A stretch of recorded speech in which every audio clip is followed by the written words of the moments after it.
Okay. So Michael, I enjoyed your classroom very much. I thought that you began to introduce the Pythagorean theorem well. You had your desks set up in a good formation in the beginning to have the students focus. I also like the way you turned the desks in towards one another so the students could work together. And then at the very end, how you had the students work independently and have them out back to facing you. So it was a nice completion of your lesson. I also liked how you brought in your strengths as a basketball coach.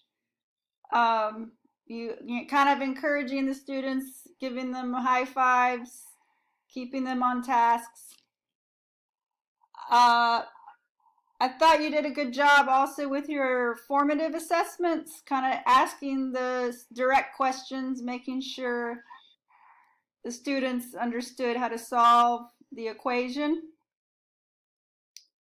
I thought that was effective as well.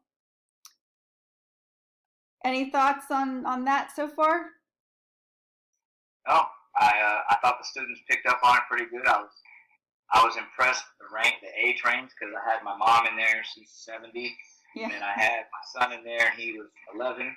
So for both of them to kind of learn the same thing, it was kind of cool to see both of them pick it up. Yeah, and you could really tell that they were engaged and the students wanted to learn, and I noticed that some of them kept kind of raising their hands and almost to the point that you had to hold them back so they could finish, you could finish your thought Right. of that particular part. And you really also got the sense that they got it at the end. They kind of had that confidence of just having learned something, and they Right. demonstrated that.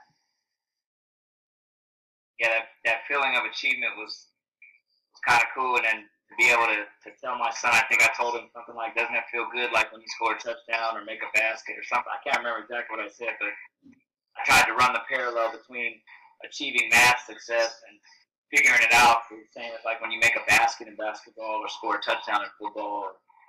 You know. Yeah, yeah, I agree. And I think you gave the right amount of examples too, to work on it together as the class. I think that was good as well. You didn't you didn't overburden them with the we doing like 10 examples or 20. I think you timed it right for the right amount to do the we, and then you transition well into the student activity. Right. Yeah, I thought that was good too. All right. Cool.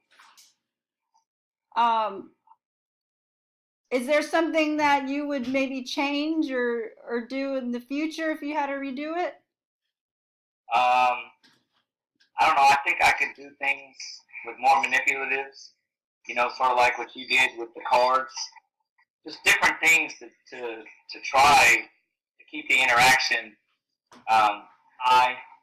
And obviously it was a small classroom setting of 4 kids.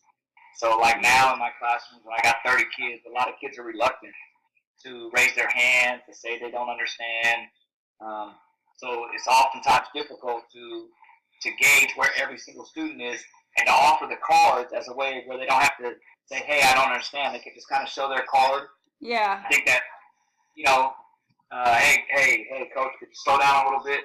Yeah. Not having to verbalize that, they can kind of raise their card, and maybe a couple other students will see that and think, you know what, I need them to slow down too, and I'll raise my card too. You know what I mean? Yeah. Yeah, especially too because it's math. So they looked engaged already enough, which that's impressive because it's math.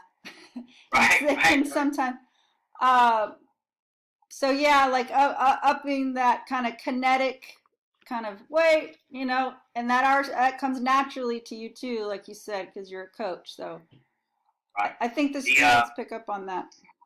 the English language learner stuff, which may come naturally to you, as far as using the manipulatives and things like that. I try to use those because I think they're just universally great teaching tools. Yeah. Why do they only have to be applied? I understand they're designed to make in Spain. We should still use the same manipulatives for people that don't speak Spanish. Yeah. Yeah. And use the same manipulatives for the students that do speak Spanish. Because they're effective. Yeah. So I got 3 different languages in one period. Wow. Yeah. And I work really hard to try to include her. Like yesterday, she gave a right answer, and I celebrated, and then everybody kind of clapped for her. But I don't want her to feel embarrassed either. You know what I mean? Yeah. Like, we don't clap for everybody, but you get what I'm saying. I want to include her, but I also don't want to. I don't know. Isolate her, I guess, or make her feel isolated, I guess. Yeah. I don't know. Yeah. Even though I'm trying to do something positive, I don't want her to feel isolated. That's all.